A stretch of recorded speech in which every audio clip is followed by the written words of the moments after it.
देखिए भगवान ने गोवर्धन का पूजन शुरू क्यों करवाया, कारण क्या था? तो लिखा हुआ है कि भगवान गोवर्धन का पूजन कराने के माध्यम से कहीं ना कहीं प्रकृति का पूजन करवाना चाहते हैं। हमारे आसपास जितनी भी वस्तुएं दिख रही हैं, जो प्रकृति हैं, वृक्ष हैं, पहाड़ हैं, पर्वत हैं, वो सब क्या है? वो सब प्रकृति है। और भगवान कृष्ण गीता में अर्जुन से कह रहे हैं, अर्जुन प्रकृति ही मेरा दूसरा स्वरूप है। याद रखिएगा, कलिकाल में परमात्मा शंख चक्र गदा पद्म लेकर नहीं प्रकट होते, तो ये जो वनस्पति है ना, जितनी भी प्रकृति है, साक्षात परमात्मा का स्वरूप। और अभी जो कोरोना आया, उसकी सबसे बड़ी वजह क्या है? कोरोना के आने की सबसे बड़ी वजह है कि हमने प्रकृति रूपी परमात्मा का दोहन किया जरूरत से ज्यादा। अपने सुख के चक्कर में व्यक्ति जब प्रकृति का दोहन करने लगता है तो परमात्मा नाराज हो जाता है। और आज देखिए, आप लोग वृंदावन यदि गए होंगे, यदि ठाकुर जी उस समय पर गोवर्धन का पूजन नहीं कराते तो आज कलियुगी लोगों ने उस गोवर्धन पर्वत को बिना छोड़ा होता। वो तो शुक्र मनाओ कन्हैया का कि उस गोवर्धन पर्वत को बचा कर चले गए। और बचाया कैसे? बोले उसको पूजन से जोड़ दो। देखिए हमारे यहाँ पर जो ऋषि लोग होते थे, उनको ऋषि क्यों कहा जाता था? क्योंकि वो ऋषि नहीं है। ऋषि का मतलब है जो रिसर्च करके चले गए, वो ऋषि। और केवल कन्हैया ने नहीं, हमारे सनातन धर्म के जितने भी ऋषि हैं, सबने क्या किया? सबने रिसर्च किया कि भैया वनस्पतियों पर रिसर्च किया, वृक्षों पर रिसर्च किया। उनको पता था कि पीपल, वट, नीम, आम ये सबसे ज्यादा ऑक्सीजन देंगे, तो उसको पूजन से जोड़कर चले। हमारे सनातन धर्म में ही एक नियम है कि जहां पर वट का पूजन होता है, पीपल का पूजन होता है, आंवले का पूजन होता है, नीम का भी पूजन होता है।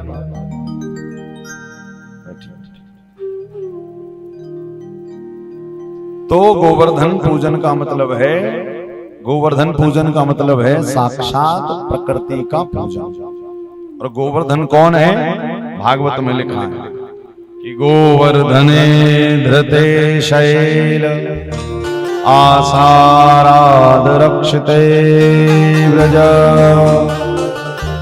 गोलोकादाव्रजत कृष्णं सर्वे शक्र एव चा। गोवर्धन पर्वत का पूजन परमात्मा ने कराया। क्यों कराया? तो भैया इसी कारण कराया ताकि भगवान, देखिए सनातनी व्यक्ति या अभी हम लोग जो रह रहे हैं, तो हम लोग किस हिसाब से रहते? बोले हमारे पूर्वज जो करके चले गए वैसे ही हम लोग रहते हैं। परंपरागत दो प्रकार के कर्म होते हैं। पहला होता है ज्ञान पूर्वक कर्म, दूसरा होता है परंपरागत कर्म। होता है ना ज्ञान पूर्वक कर्म कौन सा? बोले जो आपने कोई ज्ञान प्राप्त करके किया। और दूसरा कौन सा होता है? परंपरागत, यानी पहले आपके पिताजी, आपके दादाजी ऐसा करते थे तो आप भी कर रहे हो। होता है कि नहीं भाई? कई जगह माताओं को सासू मैया कोई शिक्षा दे देती है तो वो बहू भी वही करने लगती है, क्योंकि उसकी सास करती है। अब यदि पूछा जाए कि सास को कहां से पता चला, तो सास कहेगी हमारी सास ने बताया। उसको कहां से पता चला? बोले हमारी सासू मां ने बताया। ये परंपरागत कर्म है। कहते हैं एक बार एक नई नवेली बहू शादी होकर नई घर पे आई। अब जब घर पे आई तो उसने एक दृश्य देखा। क्या? कि जैसे ही वो बहू घर में प्रवेश कर रही थी, उसी समय उसकी सास एक मरी हुई बिल्ली को घर से बाहर ले जा रही। ये क्या हो गई? परंपरा। अब उस बहू ने देखा कि जब नई नई शादी होती है तो शायद बिल्ली को मारा जाता है, जबकि वो गलती से मर गई। अब बहू अंदर एंट्री होती, घर के अंदर प्रवेश करती, तो सास ने कहा बहू 2 मिनट रुक जाओ। तो सब लोग रुक गए।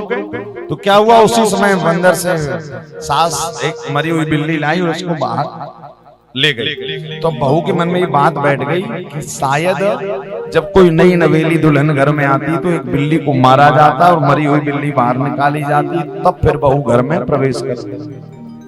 तो अब जब वो बहू सास बनी, कौन? जब वो आई थी जो नई नवेली, जब वो सास बनी तब उसके घर वालों ने कहा और बहू के आने की तैयारी सारी हो गई? बोले बिल्कुल हो गई, बस जब लिस्ट बनती ना विवाह के सामान की, तो उस जो बहू, जो नई नवेली बहू सास बनी थी, उसने लिस्ट में एक बिल्ली भी लिखी, जिंदा बिल्ली।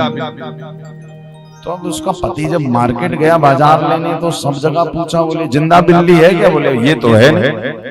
जिंदा बिल्ली? बोले ये तो है।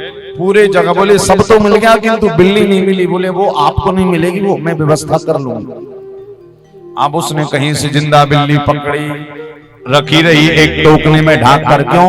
बोले जब हमारी बहू आएगी तब। तो 3 दिन बाद विवाह की नई बहू घर पे आई।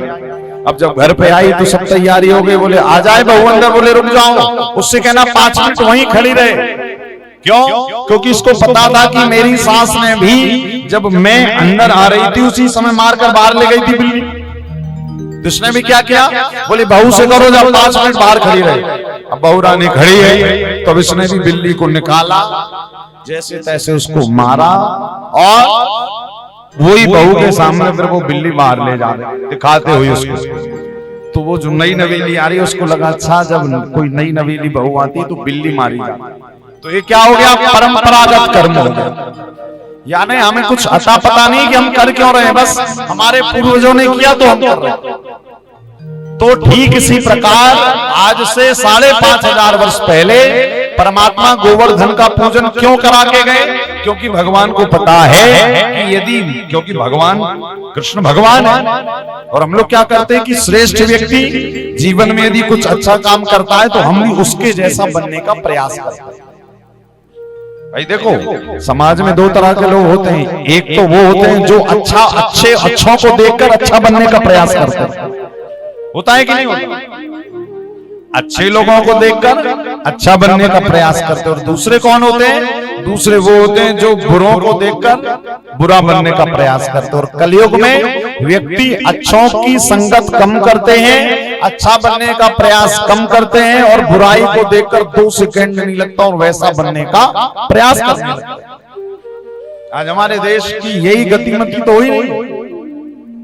हमारे घर के चाहे युवान भाई बहन देख लो, बच्चे देख लो, कोई भी देख लो, यदि बगल वाले ने ऐसा किया, यदि मित्र ने ऐसा किया, उसने व्यसन किया, उसने नशा किया, तो नशा भैया किया जाता है। ये मॉडर्न है तो वो भी करेगा। ये क्या है? ये है परंपरागत कर्म। यदि उसने किया तो हम भी करेंगे।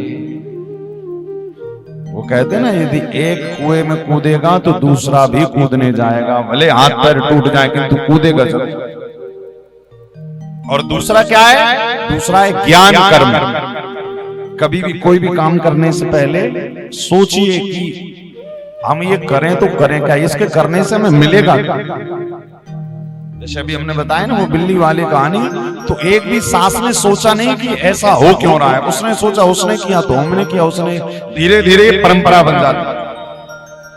तो वैसी परंपरा ठाकुर जी ने भी इसी कारण गोवर्धन का पूजन करवाया कि भगवान ने सोचा कि हमारे जाने के बाद में ये दुनिया हमारे काम से शिक्षा ले सके। इसी कारण परमात्मा ने गोवर्धन के पूजन के साथ मानो संपूर्ण प्रकृति का पूजन करवाया। और आपको एक बात बतावें कि केवल हमारा सनातन धर्म ही ऐसा है जिसमें प्रकृति के पूजन का विधान है। अन्य कोई धर्म आपको नहीं बताता कि वृक्षों का पूजन करो, पर्वतों का पूजन करो, पत्थर का पूजन करो। केवल भारत का सनातन धर्म ही कहता है कि वृक्षों के अंदर भी परमात्मा का वास होता है।